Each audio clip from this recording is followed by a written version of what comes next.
TitleMatchNetwork.com. What were your initial impressions of Verne Gagne? Well, my initial impressions were very good. Verne Gagne was, was an icon. He had already become a bona fide superstar and world champion. He started out with Fred Kohler and the boys down in Chicago on the old Dumont network. Now, this goes way back. This is actually late 40s, and he became one of their biggest stars. And Verne was the all-American hometown hero, if you will. He went to school at the University of Minnesota. He was a Marine. He went to the Olympics in '48. He was an AAU NCAA champion. Hell, he had a lot of credentials. So my initial impression of him was a guy that obviously knew what he was doing. Only later did we find out what really happened. The rest of the story. How did Verne take it when you gave notice? What the hell do you mean? You're leaving. Right. So you can't leave me. Did you try to offer Vince's offer at all, or no? No, I'll tell you what happened there. The key to my leaving, Verne said, you can't leave, but Greg came in, and Greg said, how can you leave us now? We need you. We've taken care of you for 13 years.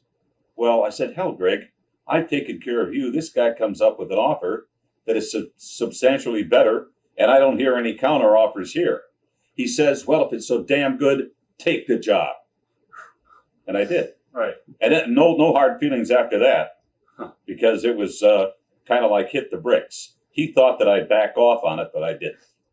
When everybody started leaving AWA and all the other territories for Vince, what was the talk in the locker room? Was a lot of people trying to get on to get to Vince? Unfortunately, Doug, I was, kind of at the front end of that thing, so I didn't hear a lot of the things. But once guys came into the territory, like Kurt Hennig, Kurt said, when Mean Gene makes the move, it's time for the rest of the boys to make a move to another organization. So there was a wholesale bailout in the first 3 years out of the AWA, and it had to absolutely crush Verne Gagne. Do you think that, though, Verne was kind of not, as pro wrestling was evolving, Verne was kind of not evolving? And was that a lot of the talk? Because it seems that Verne didn't want to change. Verne liked it the way he had it. Mm-hmm. He was an isolationist. He had his markets. He had the Salt Lake City, the San Francisco, the Denver, the Chicago, the Minneapolis, all of these towns and cities, and some pretty good markets in there, by the way.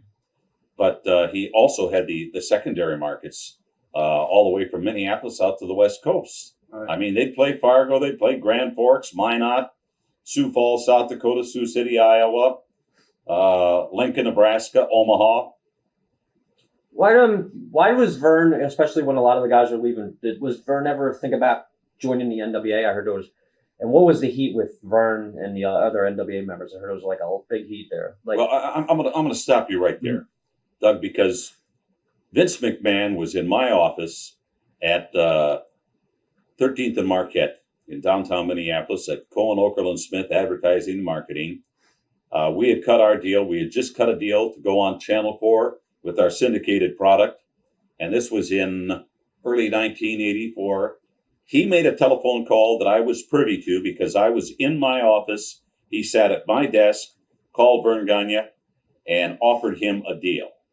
And it was a sweetheart deal. I'm going to talk out loud here because I think it's public record now. It was a $10 million buyout. It was a guaranteed $500,000 a year for 5 years for both Verne and Greg. And why fight the battle? Join us. We'll collaborate. We'll do this together and probably give you a couple of towns to run and also give you some exposure on national TV. Verne just exploded at the other end. I mean, I could see Vince holding the phone out here. Wow. He's, blow it out your ass. It'll be a cold day in hell before I ever do anything like that. And if your father knew what you were doing, he would cut you off at the pass right now. Wow. Vince Sr. knew what Vince Jr. was doing. Right. I guess there's a rumor going around that Verne Gagne offered Iron Sheik $100,000 to break Hogan's leg. Did you ever hear about that? Never heard about it, but I wouldn't doubt it. Okay. But you know what?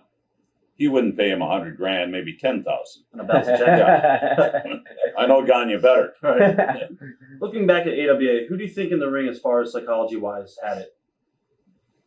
Well, Nick Pockwinkle certainly had psychology. I'll tell you who else. Mad Dog Vachon was incredible. Crusher was incredible. Let's walk through them one at a time. Mad Dog Vachon, I was covering a match up in Winnipeg, Manitoba at the arena up there. Sellout every third week on a Thursday night, even if the temperature was 50 below zero Fahrenheit. But Mad Dog Vachon had an angle going with Jesse Ventura. Mad Dog was a diminutive man. He's probably in his mid-70s now, if not older. But he wrestled very, very, very late in life. But he had such a great feel for what was going on. Here we are, 15,000 people in the arena. He's working with Jesse Ventura, and he comes over to my announce table because we recorded these matches for Canadian content. And I was just amazed. He says, "Give me the microphone. You don't argue with Mad Dog. Takes a microphone. He has the wherewithal to turn on the microphone. It was the house mic, get the volume, walks over to Jesse Ventura, bam, right over the top of the head. And of course, everybody heard it because he used the microphone. He turned it off and put it back in the mic stand and walked away. Nice guy. What are your early memories of Crusher and The Bruiser? Well, I got to know Crusher much better. I liked Reggie a lot. A great guy. Sometimes he was kind of between he and Dick, between Bruiser and Crusher, they were kind of like Walter Matthau and Jack Lemmon, a grumpy old men, because I caught them in the later stages of their respective careers. He was just one real bright light that I saw in wrestling because he knew when he got on to do a promo on television and talk about his match, he could entertain. He was talking about as soon as I beat so-and-so, we're going to have a big party. I'm going to take all of the dollies out and we're going to do the polka and we're going to drink beer. And, the blue-collar people that followed wrestling back then when events were held in smoky National Guard armories or high school gymnasiums or very, very small venues, it was a different ballgame. Crusher was fantastic. Bruiser was quite the businessman. He had a college background. Dick Atlas was an NFL player for a couple of years with Green Bay Packers. A little short. I don't know how he did that, but back in those days, got away with it. And he ran the Indianapolis promotion with Wilbur Snyder. Bruiser and Verne Gagne had a very, very tight relationship going back to Dumont when they both worked for Kohler in Chicago. I thought Dick was a bright guy. I thought Dick was a pretty shrewd businessman. And he had to be because all of the boys were bitching about the payoffs when it came to Bruiser. But those are my memories. I thought as a tag team, they were great with the Cousins deal and everything. And they kind of had that look-alike. So I thought they were great. When you first got into the business around some of the boys, what kind of lengths did they go to kayfabe you early on, or did they smarten you up right away? No, not at all. They did kayfabe me. Verne was a very big kayfabe guy. And to tell you the truth, it didn't bother me at all. It was not an insult to my intelligence. When I see two guys that aren't going to, get within 20 feet of each other, go behind a blackboard, and I'm seeing two sets of feet down there, and one of the sets of feet belongs to Verne Gagne, the other set belongs to Bobby Heenan. Hey, not the sharpest tool in the drawer, but certainly I could figure that one out in a hurry. Did anyone rib you early on? Or everyone's pretty cool with you? There wasn't a lot of ribbing back then. Maybe if guys would get a little joy juice in them, and they like to pull a rib on themselves. But actually, in that organization, the announcer was hands off.